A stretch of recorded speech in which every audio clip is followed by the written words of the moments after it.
պարոն համայնքապետը ողջունեց Փաշինյանին, ով որ հանձնել է Արցախը 5000 զոհեր, ուրացել է ցեղասպանությունը, ուրացել է մեր պատմությունը,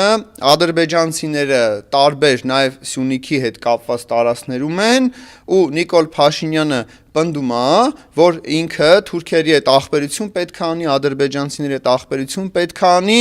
գերիներն էլ թող մնան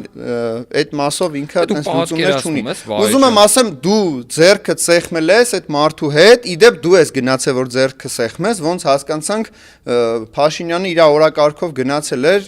իր հետ ում պետք էր ինքը տարել էր, այսինքն փաստացի այնտեղ պլյուս մինուս 1-ի հարց չուներ, գլխականակի հարց չուներ, նենց որ այս մարդը եկե ինքն է բարևե ու սյունեցիներ ջան, մեր հայրենակիցներ ջան, հայրենասերներ ջան, հետևությունները թողնում եմ ձեզ, որովհետև էլի ընտրություններ կլինեն, էլի տիմ ընտրություններ կլինեն, էլի ազգային ժողովի ընտրություններ են լինի